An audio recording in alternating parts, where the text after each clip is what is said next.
ये वही शिवलिंग है जिस पर रावण ने भी पूजा की, महर्षि विश्वकर्मा ने भी पूजा की। अच्छा इसी पर सिर काट करके चढ़ाया। अच्छा।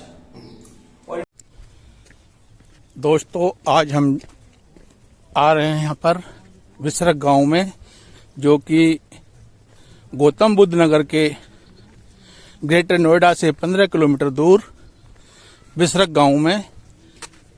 यहाँ पर रावण का मंदिर है और कहा जाता है कि यहाँ पर रावण का जन्म हुआ था। तो चलते हैं विसरक गांव में।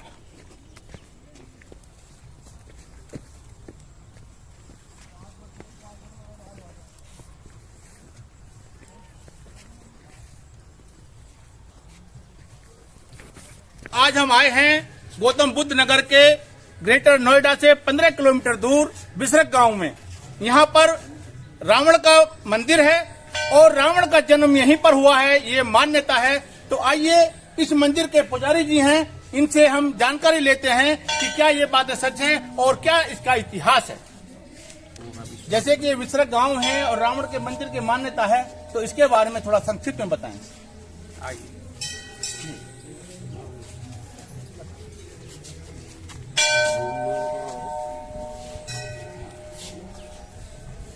पहले तो आप ये समझ लें, रावण था कौन? जी रावण का वंश क्या है? जी रावण कौन था? जी कहाँ का कैसा है? हाँ। यहाँ क्यों मान्यता है? जी। इसके बारे में हम आपको, अच्छा ये ब्रह्मा जी का आकृति है। जी और ब्रह्मा जी के मानस पुत्र थे महर्षि पुलस्त। जी ऐसा है, पुत्र दो प्रकार के होते हैं। जी एक तो मानस पुत्र, जिसे हम माना हुआ पुत्र जी कहें, जी जी या शिशु को भी मानस पुत्र कहा जाता है। जी।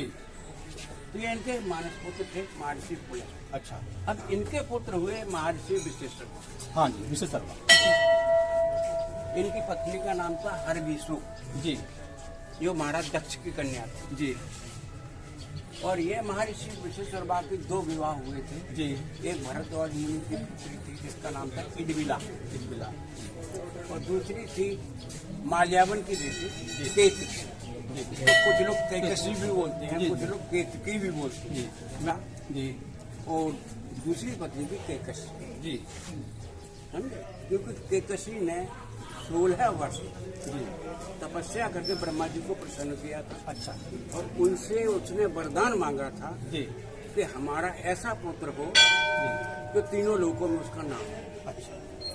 ब्रह्मा जी ने कहा ऐसे पुत्र पाने के लिए किसी विशिष्ट तपस्वी से विवाह करना होगा। जी। तो उन्होंने कहा वो कहाँ कौन है? जैसे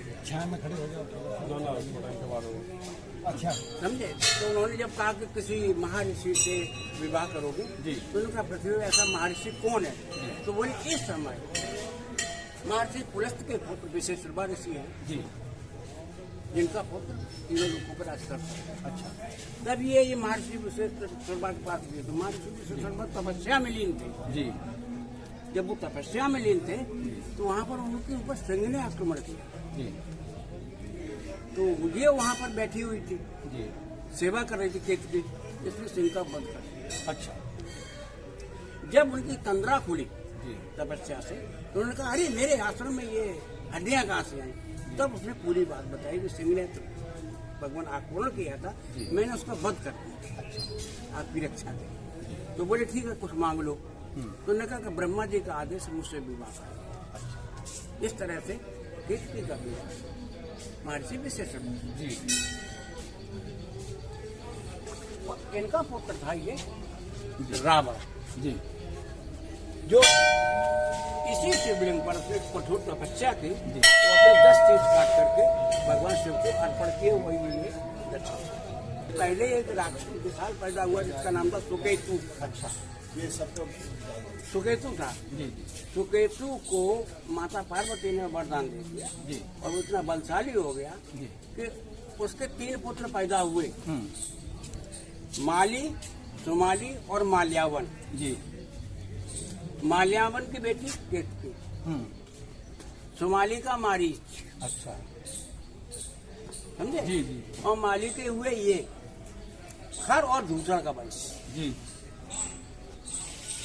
समझ गए? बिल्कुल। इस तरह से इसका वंश हुआ है।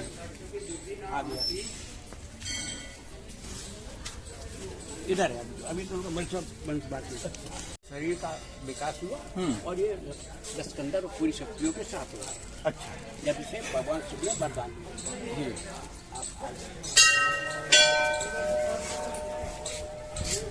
चिलबिला का एक पुत्र भी था, जिसका नाम था कुबेर। जी। लंका का राजा कुबेर, कुबेर।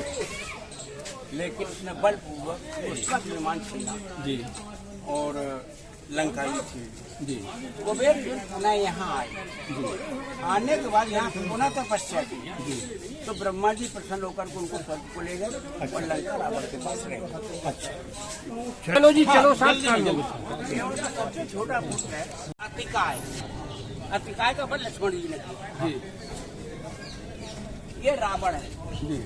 जब ये युद्ध को चला है तो वो 2 दिन उसका राज्य लगा। अच्छा विदा। दोस्तों अब हम मंदिर के प्रांगण में प्रवेश कर चुके हैं और देखिए यहाँ पर जो कुछ कलाकृतियां उभारी गई हैं जो कि उस समय के इतिहास की हैं। और देखिए अब हम जो हैं यहाँ से होते हुए और मंदिर के जो शिवलिंग है, मेन शिवलिंग, वहाँ वही शिवलिंग है तो जहाँ रावण ने अपने 10 बार शीश काट काट कर भगवान शिव को अर्पण किए थे। ये वही शिवलिंग है जिस पर रावण ने भी पूजा की, महर्षि विश्वकर्मा ने भी पूजा की। अच्छा। इसी पे सिर काट करके चढ़ाया। अच्छा। और इसमें ये विशेषता क्या है जी। ये 8 भुजाएं हैं। कैसे? ये देखो आधा 8 भुजाएं हैं। 8 भुजाएं अष्टकोण बने हुए हैं। 8 कोण है ये। जी, जी। इसका कारण यह है कि 8 दिशाएं साइड में है। जी। ऊपर आकाश, नीचे पृथ्वी। समझे? 10 दिशाएं। और इसके अलावा ये दूसरी की दर्शाता है कि अष्ट सिद्धियां। जी। रावण के पास 8 सिद्धियां तो थी जी। लेकिन 9 निधियां नहीं। यदि वो 9 निधियां भी होती जी। तो हनुमान जी की तरह अमर हो जाते। अमर। यही उसमें एक कमी रही। जब रावण का और हनुमान जी का सामना हुआ था हाँ। तो रावण ने हनुमान को मुष्टि प्रहार किया तो हनुमान जी जो है 4 कदम पीछे हट गए थे। हाँ। और जब हनुमान ने जो मुष्टि प्रहार किया तो बेहोश हो गए थे। उठने के बाद में रावण ने कहा भाई बहुत बलवान हो। बोले मुझे शर्म आई है कि तुम मरे क्यों नहीं मेरी मुष्टि प्रहार से, मैं तो राम का दूत हूं। तो वो उनको मतलब उनको संतुष्टि नहीं हुई थी हनुमान जी को, क्योंकि अष्ट निधनम निधि के दाता। हाँ।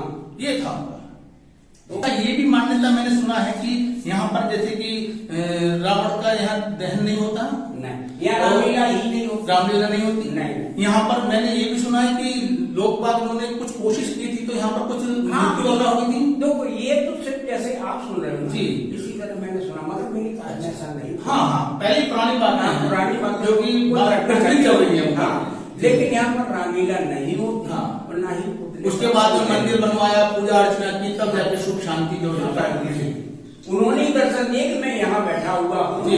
कि आप इसको देखो। तब ये जंगल था, तब ये मंदिर कहाँ है। जी जी ये होता है। अच्छा, बहुत धन्यवाद।